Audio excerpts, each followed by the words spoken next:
Hello friends, let us welcome back to study the next topic, that is the coastal plains of India. As you can see in the map that India is having a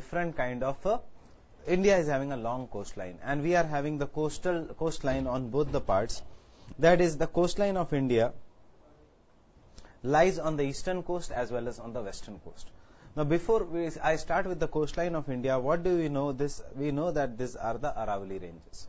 We know that this ranges here, the continuous mountain range is the Western Ghat range. We also know that this region here is the eastern coast of India. This is the Eastern Ghat of India. We know that these are Vindhyas, and these are the Vindhyas and the Satpuras. So on the eastern side of India, can you see this orange color shaded region? It is the east coastal plain of India. It is the east coastal plain of India.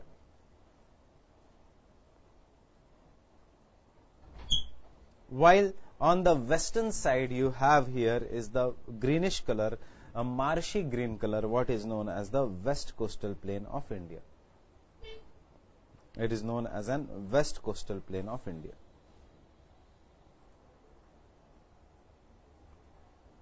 West coastal plain of India.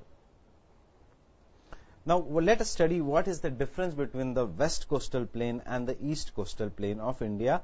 As you can see here in this coastal plain of India. As you can see in the map, which is wider, the orangish color or the greenish color? Out of these two, which is more wider?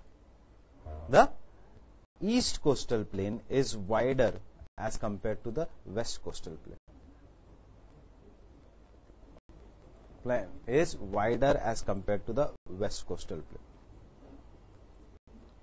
This is the first thing you remember about the coastal plains of India. Now why it is wider and why it is narrower, that is a different story. But if you remember that this was an India before when this was supposed to be an Indian plate. Now when the Indian plate was coming towards the Eurasian plate, at some point it cracked, and if you remember the geomorphology part, if you remember the earlier part, it cracked in between. After cracking, if this is the western side and if this is the eastern side of the Indian plain, the western side submerged and the eastern side also tilted. So today we are having the west coastal plain and the east coastal plain. So if you are standing here on the western side, and if you look at the top, you look as if the west coastal plain has a high mountain, what we call as an Eastern Ghats, backed by high mountain, while yahan pe the east coastal plain is little bit bending or tilting towards the east. So what is this? Which part has gone below the sea, east or west? The western part has gone below the sea.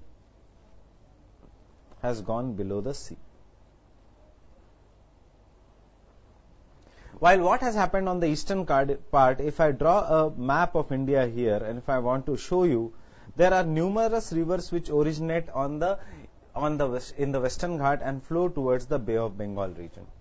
River Ganga also originates in the Himalayas and flows towards flows into the Bay of Bengal. Similarly, River Ganga is joined by River Brahmaputra and goes into the Bay of Bengal region.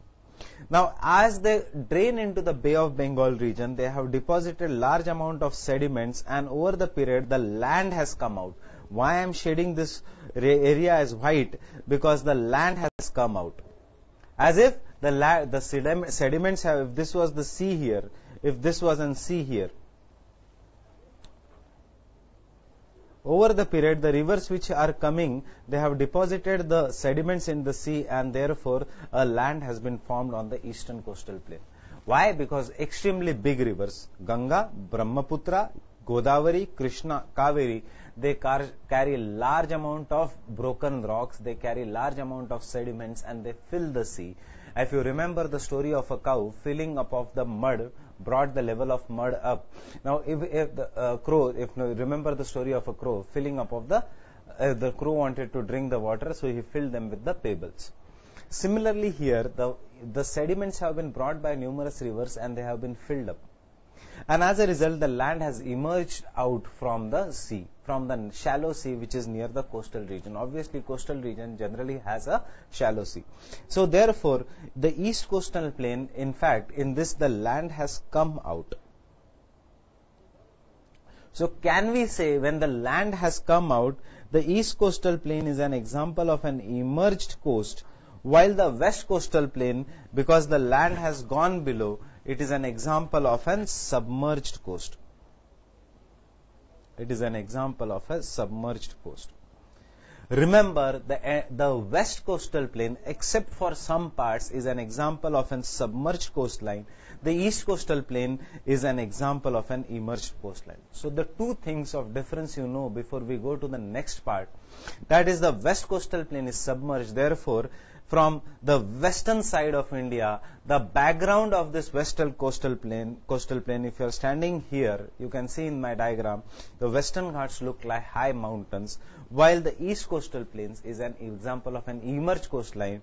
And due to this emerged coastline, whenever the land has come out, we see numerous islands, while the area in which the land has not come out, we see the lagoons in this region. That means any emerged coastline will have lagoons. A submerged coastline generally has a backdrop of a high mountains. So let us start in detail the study of east and west coastal plain. Now, where does the west coastal plain? Two things you remember about the west coastal plain.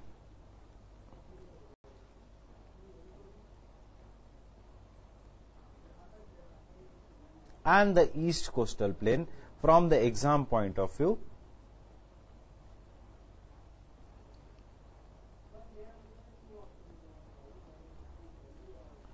What is the first difference? It is an example of an submerged emerged east coastal plain. It is an example of an submerged coastline. While the east coastal plain is an example of an emerged coastline.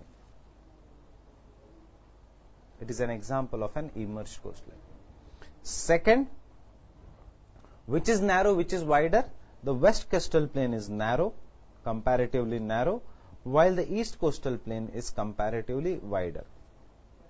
It is comparatively wider. Now, because it is an emerged coastline, what you find in an emerged coastline? What are the kind of, suppose if this is a land through which a river is flowing. I am trying to draw a three-dimensional figure. This is a land through which maybe a river is flowing. And this is a water level here in this land. Niche there is a crust. River is flowing on this land. Let me use a different color. River is flowing through this land here. Now, river is flowing through this land, and what it will do? It will fill up the areas, it will deposit the sediments. Over the period of time, the sediments will come up and form a land. And the land and the new land which will be formed will be looking somewhat, or if to make the things more easier, suppose if this is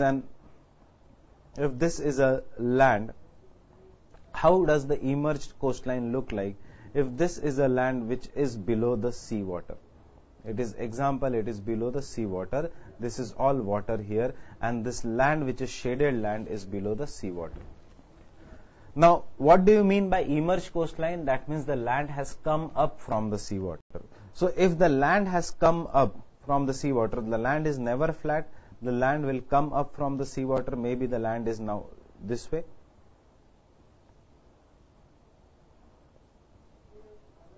And now the sea is at a lower level. Are you getting this? Try to imagine this. Try to understand this. If this lecture you are not happy, I will record it normally on the whiteboard. So now when the land has emerged out, what will remain in these grooves? These are the grooves, or the land is never exactly flat. So there are some depressions, some holes on the land, and in these holes, what will come out?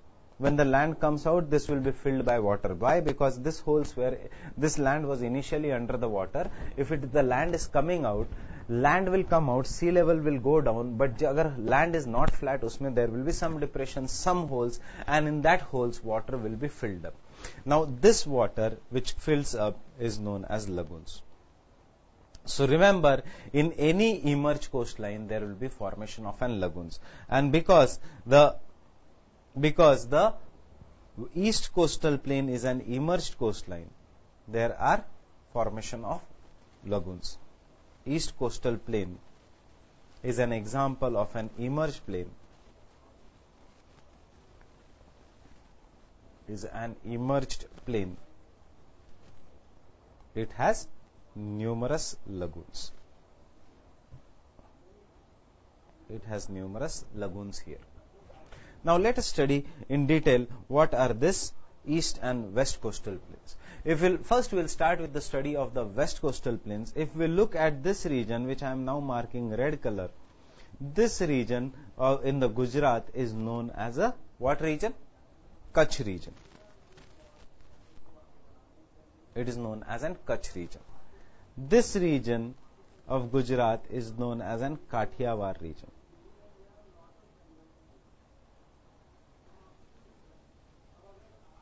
Is known as an Kathiawar region. In the state of Maharashtra, this plain of Maharashtra and Goa is known as an Konkan region or Konkan plains. This is in the state of Karnataka and it is known as an Karnataka or Kannara plains or Kannara plains. And lastly, the plains which lie in Kerala is known as an Malabar coast or Malabar plains. Is known as an Malabar coast. So the west coastal plain is divided into Kutch region, Kathiawar plains, Konkan coastline, Kannara plains and the Malabar plains. Now you remember one basic difference in this. One basic difference. The Kutch region and the Malabar coastline in the west coastal plain are examples of emerged coastlines. These are examples of an emerged coastlines. While the majority of the west coastal plain, that is the right from the Kathiawar region, you can see I am shading it by white color, to the entire Maharashtra and Goa, that is the Konkan coastline, to the Kannara coastline, the majority of the coast is an example of an submerged coastline. So which are submerged coastline? One is the Kathiawar region, two is the Konkan region, and three is the Kannara plain is an example of an submerged coastline. So the west coastal plain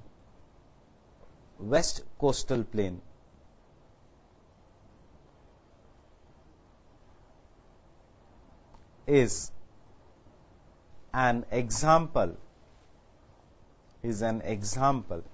of submerged coast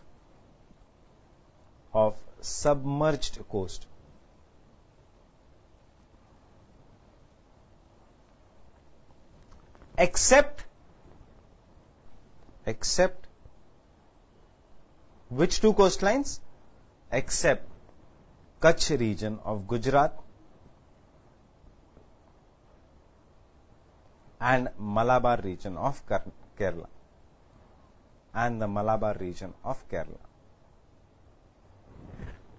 Except the Malabar region of Kerala and the Kutch region of Gujarat, the entire west coastal plain is an example of an submerged coastline.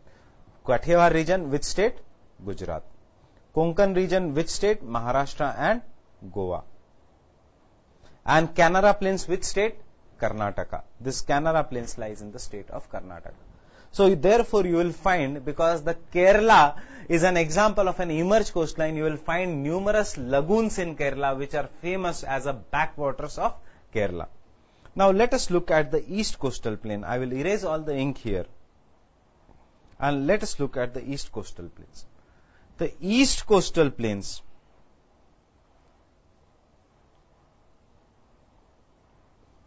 The east coastal plains, if I start from the north, the east coastal plain in the state of Orissa is known as an Utkal plains. In the state of Orissa, it is known as Utkal plains.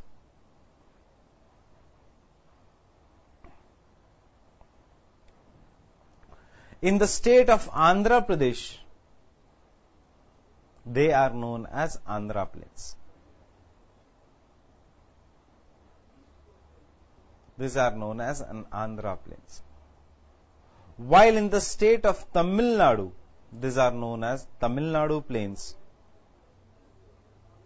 These are known as Tamil Nadu plains or Coromandel coast.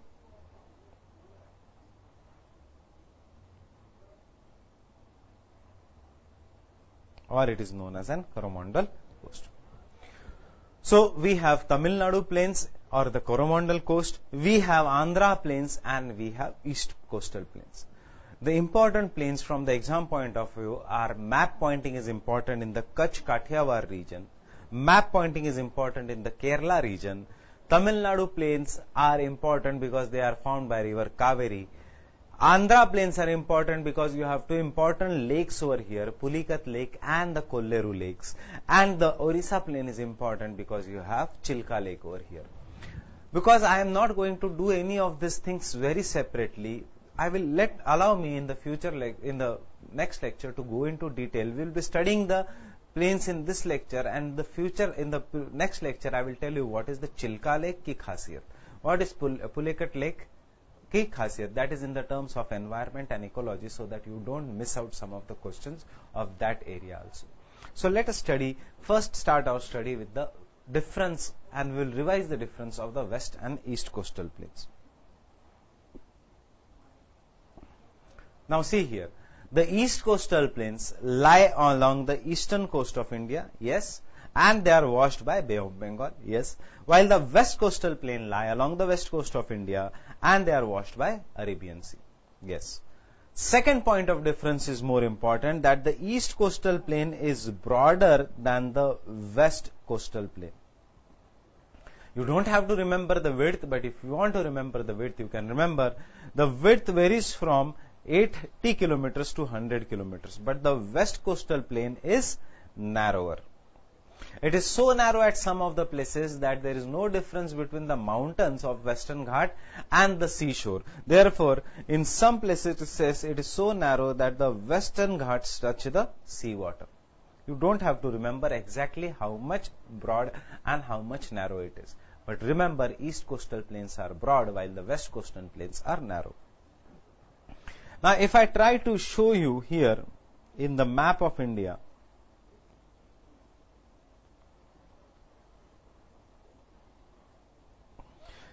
from the Western Ghat region, we have river Godavari which flows and makes a delta here. We have river Krishna which flows, makes a delta here. We have Kaveri which flows and makes a delta here in the western part. Even the river of Himalaya, river Ganga, originates and flows through West Bengal to make a delta in Bangladesh. The Ganga delta is joined by river Brahmaputra to make one of the largest delta in the world, which is known as Ganga Brahmaputra delta. On the other hand, if you remember a parallel drainage system in geomorphology, the western coast of India,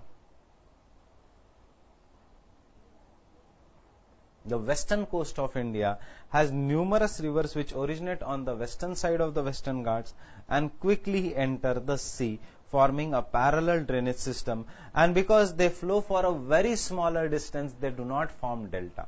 Also, because they flow through the rockier regions, they do not form the delta. Why? Because for the formation of delta, remember, large volume of a river, large sediment supply, and इसलिए large flow of or a long flow of a river is needed. Now you can see the red color lines which are there on the screen. They are the west flowing rivers. The west flowing rivers flow through such a narrow region, such a small region, such a narrow region that they do not form a delta, while the east flowing river which originate on the Western Ghat, they flow for long distance and enter the Bay of Bengal, forming a delta in this region. So comes a third point. The large river makes wide deltas on the eastern coastal plains, but the short, swift rivers do not make any delta on the west coastal plains. That means, सबसे पहला difference exam point of view से important is which is wider, east coastal plains, which is narrower, west coastal plains. Where are the deltas? East coastal plains. Why? Because there are large and long rivers which flow for a greater distance, therefore they carry large amount of sediments and they deposit these sediments in the eastern coast, that is the Bay of Bengal region, forming a delta. On other hand, the west flowing rivers, except Narmada and Tapi, we will do that with separately. On other hand, the west flowing rivers are short and swift, and therefore they do not have large sediment load to form a delta. Therefore, they do not form a delta. Now, the fourth point, the east coastal plain is sandy with alluvium. Alluvium means, obviously, a river has deposited, it is known as alluvium, and slopes gently towards the sea. Sand dunes and marshy lands are also found, not important. In some coastal strips on the eastern coast, there is lagoon. Why there are lagoon on the eastern coast? Because, as I told you, because the east coastal plain is an example of emerged coastline. Because it is an emerged coastline, there is a lagoon in this region. But the west coastal plain is relatively rocky. It slopes abruptly down the sea. There is no lagoon in the northern part of the western coastal plain. It has many estuaries in the Konkan coast, but the southern part, that is the Kerala region, but the southern part, especially the Malabar coast means which state? Kerala, has beautiful scene of backwaters with the series of lagoons. That means there are lagoons on the west coastal plain. So let us come to the first slide here.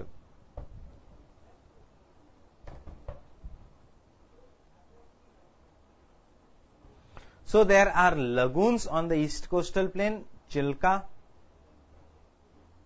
Pulicat Lake. Here there are numerous lagoons, but यहाँ पे on the northern side of the west coastal plains, because it is an example of an submerged coast, you do not have a lagoon. Lagoon कहाँ है? Kerala में. Why Kerala? Because the Kerala coast is an example of an emerged coastline. On other hand, this entire, all the three plains, that is the Utkal plains of Orissa, Andhra plains and the Tamil Nadu plains have lagoons, because the entire east coastal plain is an example of an emerged coastline. While on the western side, why Malabar plains? If the question comes in examination, why the Kerala region or the plains in Kerala or the Malabar coastline has a lagoon? Because it is an example of an emerged coastline. Or why the Konkan coast or the Canara coast does not have a lagoon? Because it is an example of an submerged coastline. Lagoon means a lake between sea and a land. Kab hoga lake?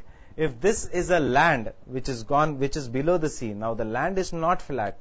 Now if it has emerged above the sea, or if this is a land which is there below the sea, it is covered by the sea. If you take this cup, imagine this cup as a land. You put it inside the sea, means put it inside the bucket of water, and then emerge. Emerge means pull out this cup. This cup will come empty, or will there be water in it? There will be water in it. Why? Because the cup has hollow region in it.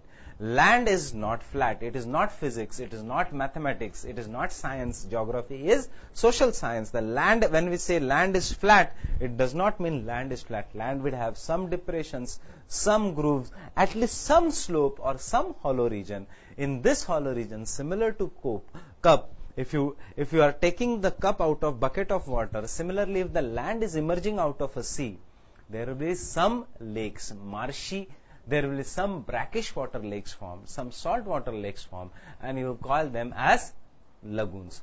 In which lagoons? In the emerged coastline. While on the submerged coastline, whether this cup is hollow or not, if I put it inside the water, where will the cup lie? Cup will lie at the bottom of a bucket. Can we say वहाँ पे lagoon है or anything is there? No, because cup is at the bottom. Similarly, the land is below the bottom of the sea. We won't say that as a lagoon, but lagoon is on the emerged coastline. Now come to the next. point of difference. The eastern coastline is very smooth. This is the point you remember. The eastern coastline is very smooth. And if it is a smooth coastline, then the ports के लिए you require indented coastline. You require a coastline which is not regular. Therefore, because it is a smooth coastline, it is unfit for making the ports. So very few ports are developed there. But the west coastal plain is broken and indented and suitable for making ports.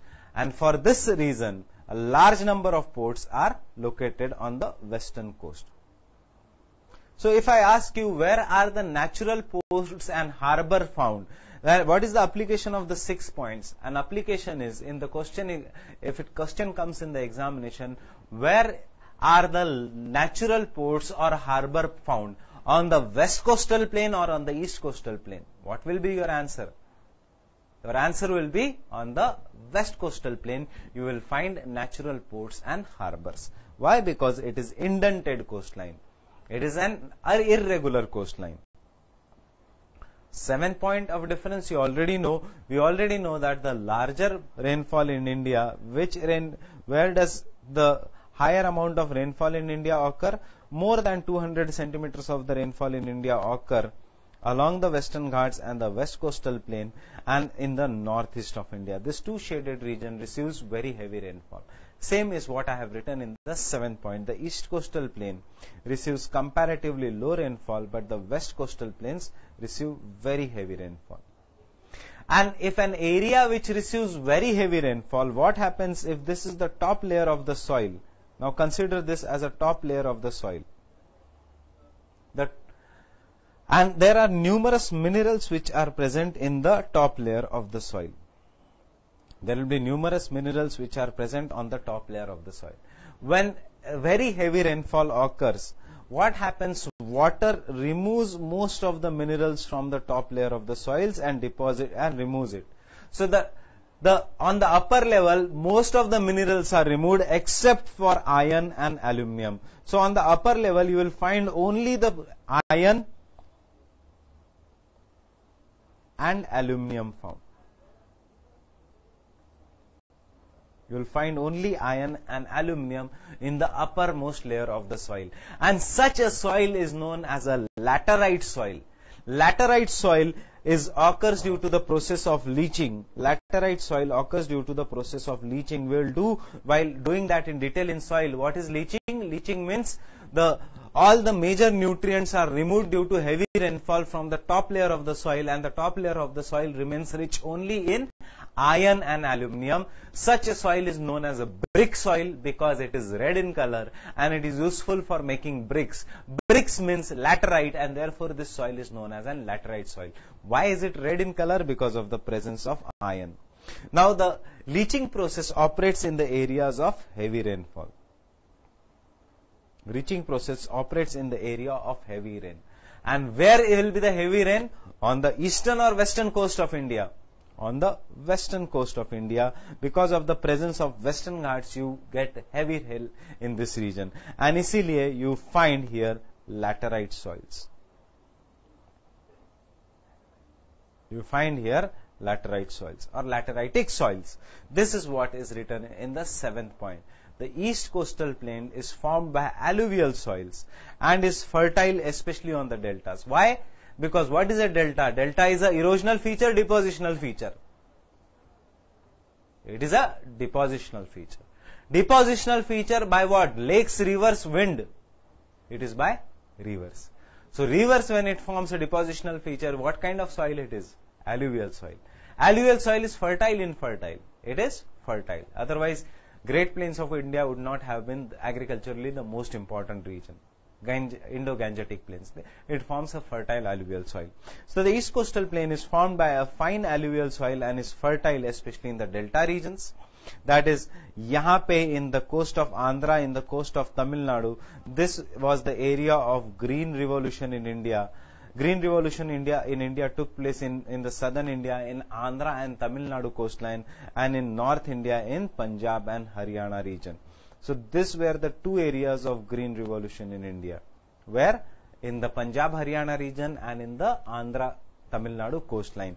यहां पे wheat,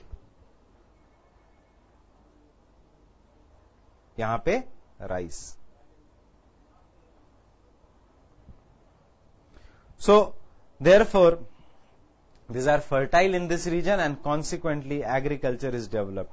But the west coastal plain is formed by laterite soil, which is by the process of leaching. Therefore this soil is infertile and agriculture is not prosperous except in the Malabar coast.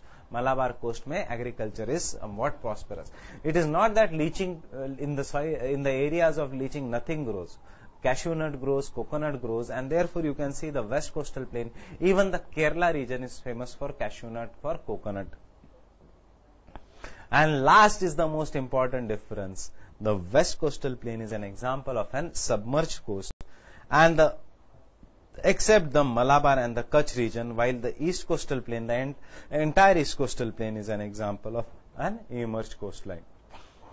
So the west coastal plain is an example of an submerged coastline, and the entire east coastal plain is an example of an emerged coastline, except the two regions of west coastal plains which are also emerged, that is top mein and bottom mein. Top mein Kutch region, bottom mein Malabar region.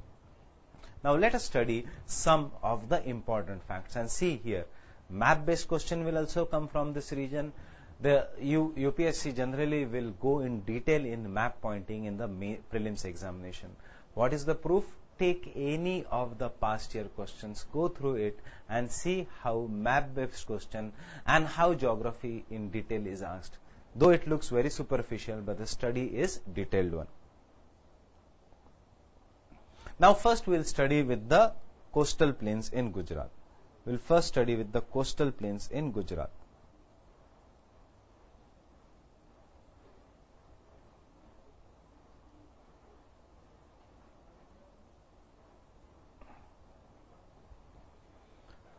The coastal plains in Gujarat consist of Rann of Kutch region, Rann of Kutch region, and the Kathiawar region.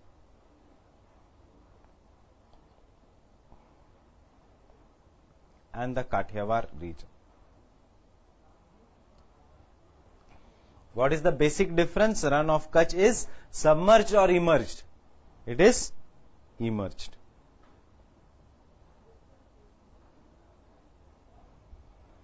What is the Kathiawar region? Kathiawar region is an example of a submerged coastline. How to remember it? If you see, you need to use mythology sometimes. So if you remember, Dwarka of Krishna was somewhere in the Gujarat region, this region. Now it is gone below the sea. Why? Because it is an example of an submerged coastline. That area has gone below the sea. It is an example of an submerged coastline. Rann of Kutch, how to remember it is an emerged coastline? Remember, this Rann of Kutch was an island which was surrounded by sea on all the sides. Therefore, it is an island. Now, the rivers which originated, river Indus and its tributaries, brought so much large amount of sediments that it filled up this land with sediments and filled up this area or the sea here with sediments, resulting into formation of an Rann of Kutch, and therefore the Rann of Kutch is an marshy region. It is an marshy region.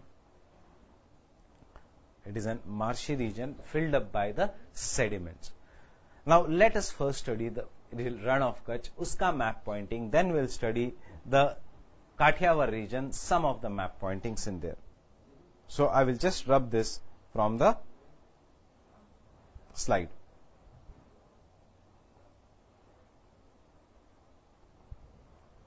How is this Rann of Kutch region? The Rann of Kutch region consists, it is the Rann of Kutch or the Kutch Peninsula. It can also be written in this way, Kutch. The Kutch Peninsula is an example of an emerged coastline. It was actually an island which was filled up by the sediments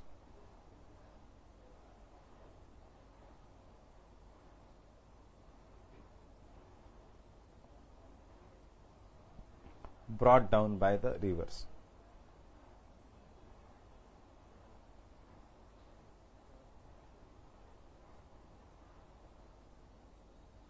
Brought down by the rivers. What is this? What is the situation today? Today it is an marshy land. It is an marshy land. What is the third point you have to remember after it is an marshy land?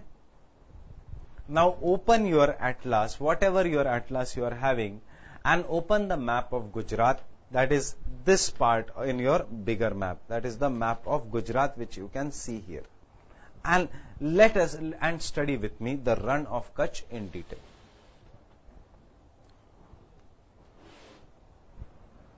See here. How is the run of Kutch? The run of Kutch, you can see here, consists of two parts. You can see on the north, near the Pakistan border, there is written as a run of Kutch. So this is a run of Kutch. Also you can see in the map here, there is another area which I am shading now is a little run. So it consists of two regions, the greater run and the little run. If I ask you which is to the north and which is to the south, the greater run or the little run? The little run lies to the south of a greater run of Kutch. This region is known as a greater run of Kutch.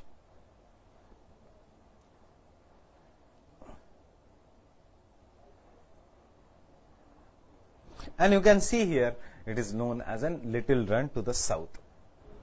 Now, let me change the ink color. What is the second thing you can find out?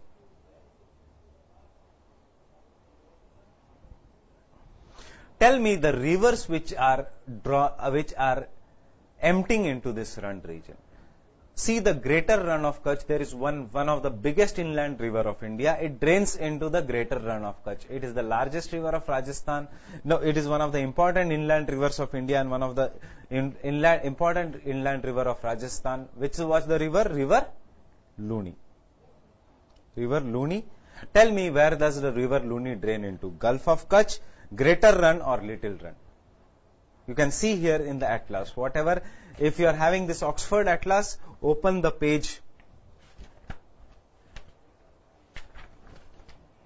Open page number 14 and you can see here where does the river Luni drain into.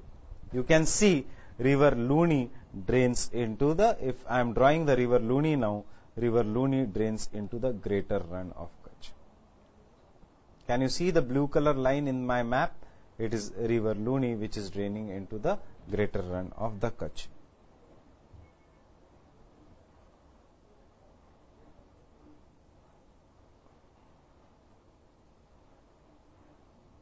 So this is the river Luni. Remember, write it somewhere, river Luni drains into the greater run of the Kutch region. Now there are another two important rivers which are inland rivers. Come to that little run region. I will change my ink color.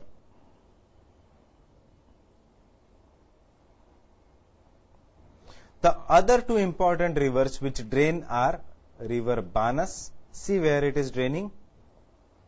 It is draining into the little run region. This is river Banas.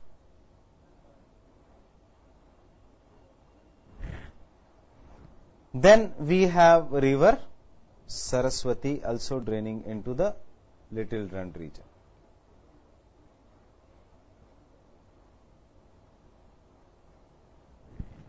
We have river Saraswati which is also draining into the run of Kutch region. I will write the spelling again.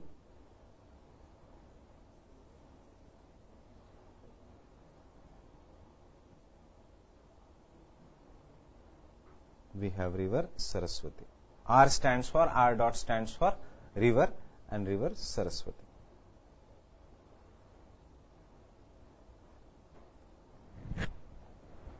So, which you have some of the questions. If the question come in the examination, in which area does river Luni drains? In the run of Kutch. If they ask you specifically in the greater run or little run, it drains to the north near Pakistan border. So, greater run.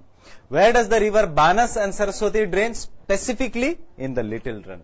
So we can conclude two things in it. None of this river, neither river Luni, nor river Banas, nor river Saraswati is reaching the sea. They are emptying into the land itself, either into the greater run or the little run, and therefore we can conclude here that this run of Kutch region is a land of inland drainage. Is a land of inland drainage.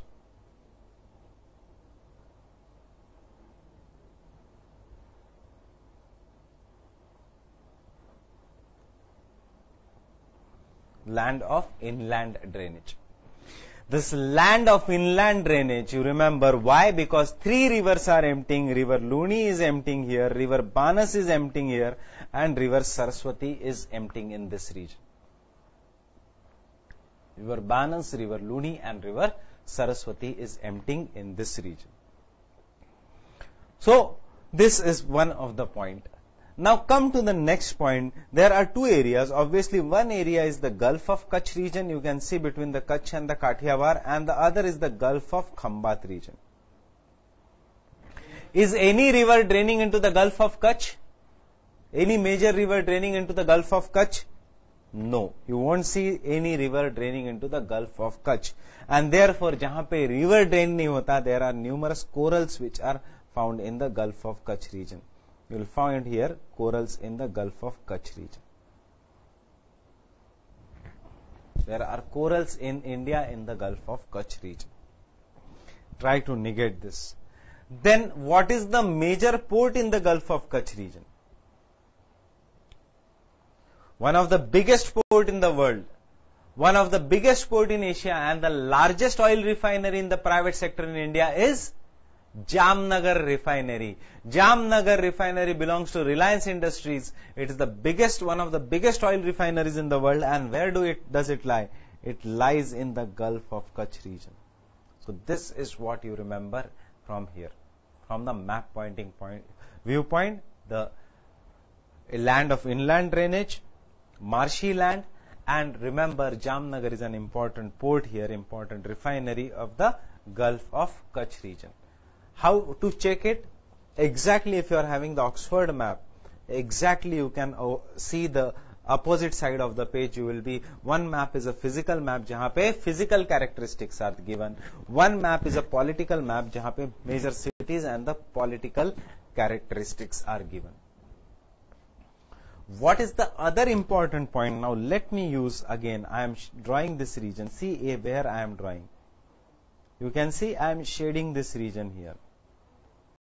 There were corals around this island. But what is the name of this island? The name of this island here is, Kandla. So the Kandla is an important port. It is an important shipbreaking, it is an important port here. Now if I ask you, Kandla is an island or port in which region? Gulf of Kutch or Gulf of Khambat or Gulf of Cambay? Gulf of Khambat is also known as Gulf of Cambay.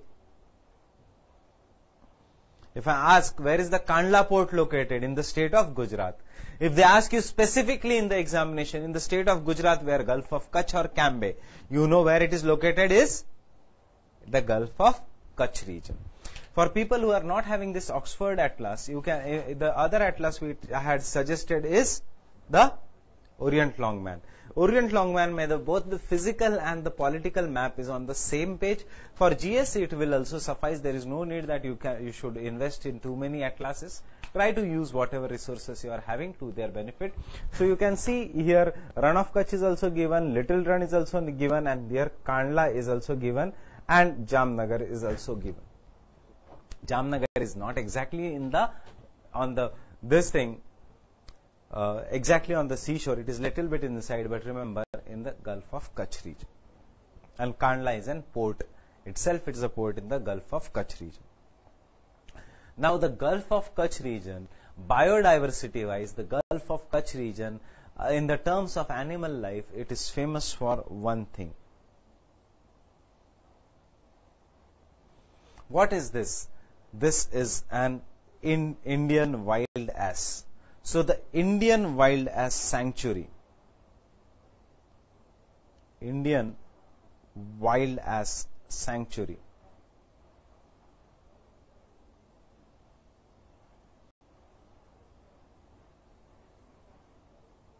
is located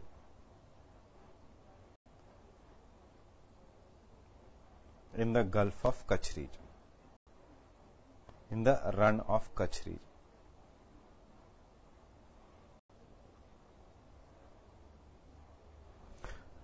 So, where is the Indian wildlife sanctuary located? In the Gulf, in the run of Kutch. Actually, it is located in the Little Run region.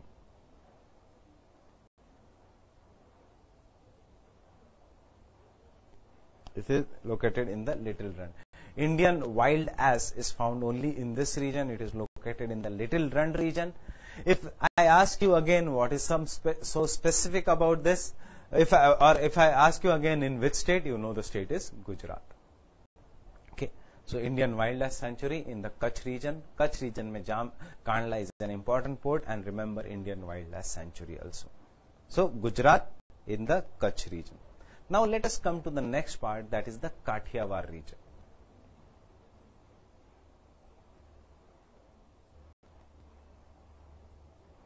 Now I will draw this on the map itself, the Kathiawar region, so that it becomes easy, because yahan pe there are too many things which are important for the Kathiawar region.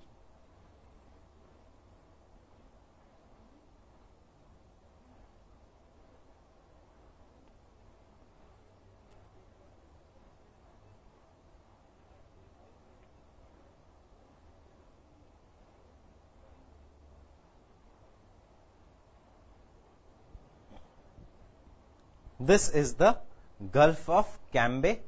This is the Gulf of Cambay or the Gulf of Khambat.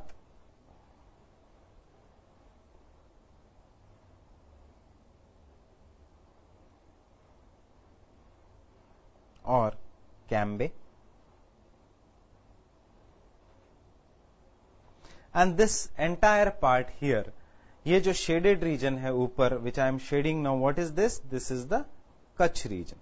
Land of inland drainage, land of marshy land. If you remember, we had done India-Pakistan mein one dispute, boundary dispute, that is the Sar Creek issue. Where is this Sar Creek? This region, which I am again shading it now, is the Sar Creek region. Or if you want to see here, this region is the Sar Creek region, which I am making it white now. This region is the Sar Creek region. Now we are going to study the next region, that is the Kathiawar region of Gujarat. So let us study with the help of map. Remember the Kathiawar region, I will write here so that my face is also visible. Kathiawar region is an example of an emerged or submerged. It is an example of an submerged coastline.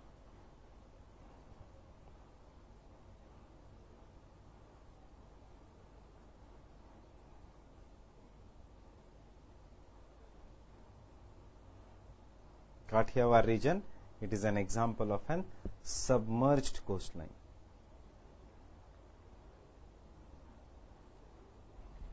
It is an example of an submerged coastline. What is the, now look at as an example, at the map pointing examples of a Kathiawar region. First, in the Kathiawar region or in the Gulf of Khambat, you will see there are numerous rivers which go into the Gulf of Khambat or the Gulf of Cambay. And tell me the name of these rivers which originate. Look in your physical map. Tell me the name of rivers which drain into the Gulf of Cambay region, which drain into the Gulf of Khambat region. The first river which drains here is river Sabarmati. River Sabarmati.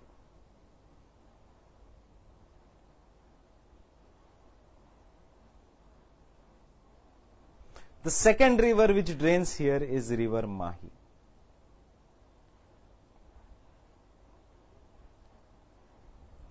The third river which drains here is river Narmada. It's a very big river, so let us show in the map that it is continuing somewhere from back is river Narmada.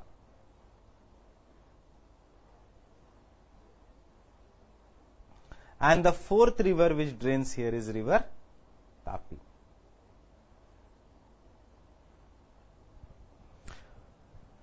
The Gulf of Khambat. What we are doing? We are doing the map pointing around the Kathiawar region also. So, what is the important thing about the Kathiawar region? You remember it is the submerged coastline. That is, now come to the physical map pointing. The important rivers which drain in this region, not exactly the Kathiawar region, but in the Gulf of Khambat.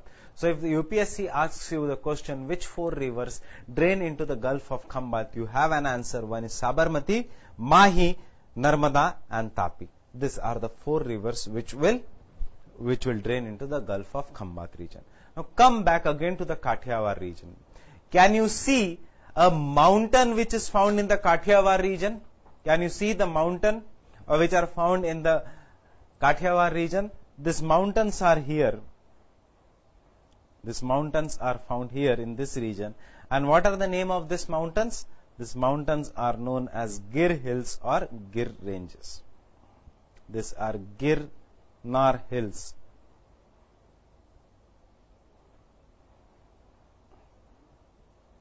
Or Gir Ranges.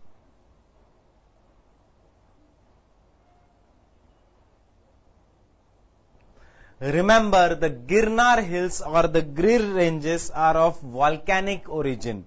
Part of, we can say, a continuation of an Deccan lava plateau. These are of an volcanic origin.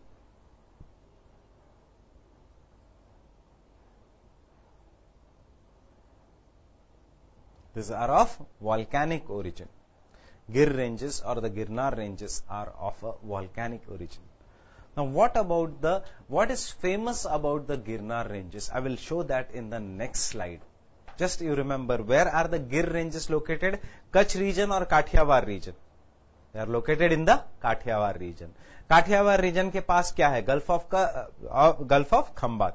Gulf of Khambat में which four rivers drain? Sabarmati, Mahi, Narmada and Tapi. Repeat with me again and again. Now, let us do some of the political map. Open your political map. We will do some of the important towns, important ports here.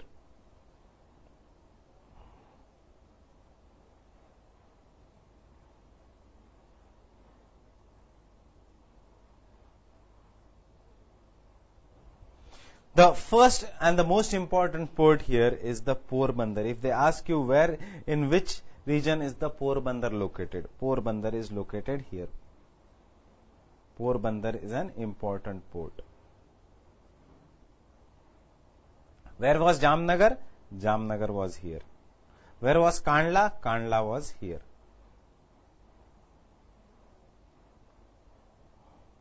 This was Jamnagar. Which is this region? Gulf of Kutch.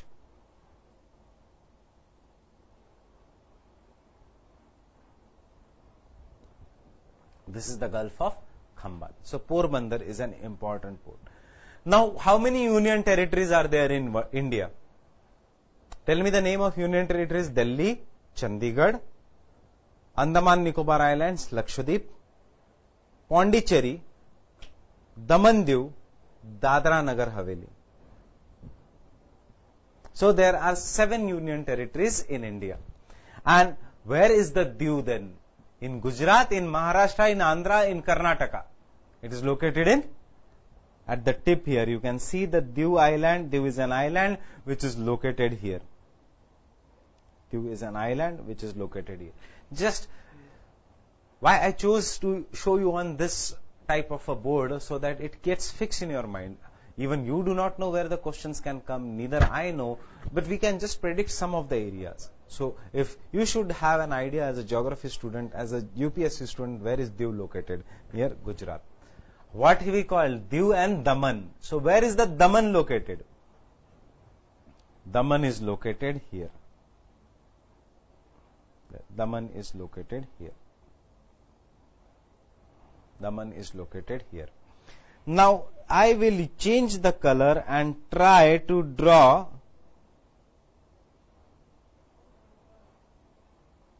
the boundary of Gujarat.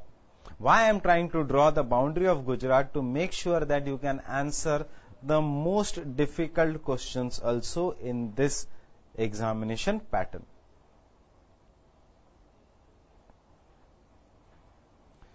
So this entire part is now Gujarat, which I am marking by dots. The yellow dots is the Gujarat region. Yellow dots is the Gujarat region.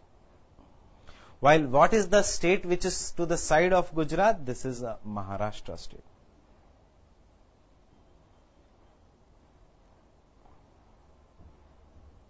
This is the state of Maharashtra.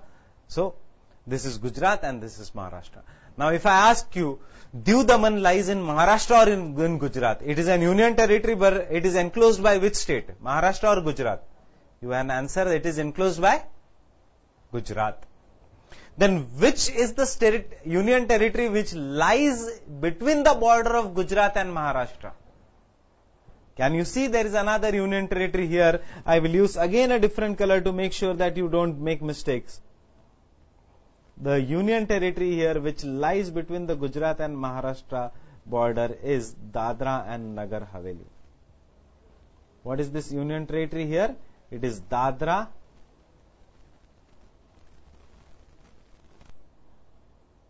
and Nagar Haveli.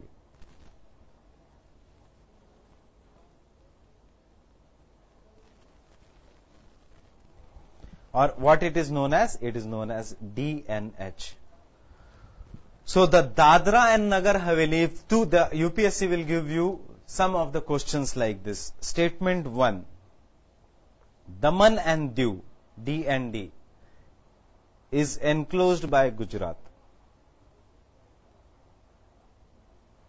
Is enclosed by Gujarat. Statement 2. Dadra and Nagar Haveli, it can come even in the examination as DNH, is bordered by both Maharashtra and Gujarat.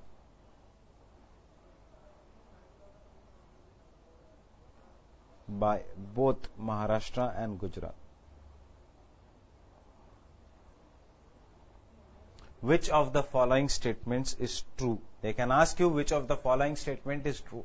Which of the statement is true? Dadra and Nagar Haveli is enclosed by Gujarat. Daman and Diu is enclosed by Gujarat. Yes. This region, Daman, lies totally in Gujarat. Diu is an island, but it is enclosed by Gujarat. Dadra and Nagar Haveli is bordered by Maharashtra and Gujarat. Yes, Dadra and Nagar Haveli, you can see it. This region is the Dadra and Nagar Haveli. It lies between, I am writing here, this is DNH. It lies between Gujarat and Maharashtra. So these are the important map pointing questions here. This is an important map pointing question here. There is one more port which lies here, and it is the port of Ankleshwar. There is one more port which lies here. It is a port of Ankleshwar.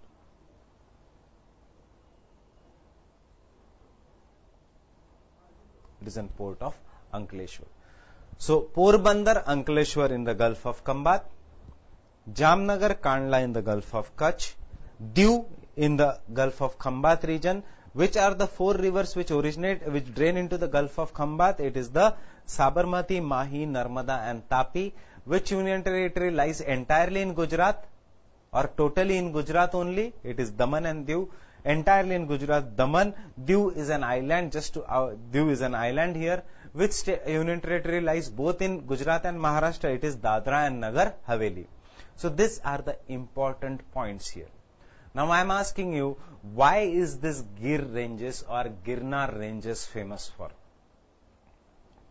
We'll see that in the next slide. Why is this Gir or the Girnar ranges famous for? The Gir or the Girnar ranges or the Gir National is famous for the only place for Asiatic lion in India.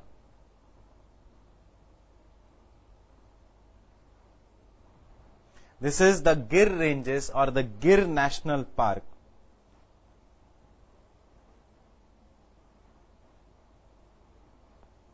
Remember, the Gir National Park is the only place in India jahan pe the lions are found. So Gir National Park, remember, Asiatic lions, the only place in India where lions are found. Lions are not found anywhere in India other than the Gir National Park region. Also, this region is also famous for Nal Sarovar Bird Sanctuary near Ahmedabad. But again, this is not important. But if the question comes in near which city is the Nal Sarovar Bird Sanctuary located, you remember near Ahmedabad.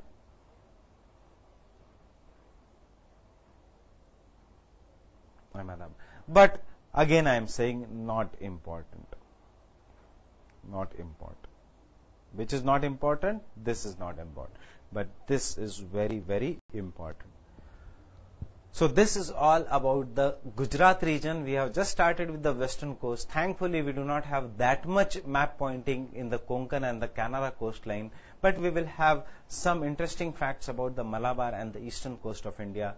So we'll meet again in the next lecture. Till that time, thank you very much.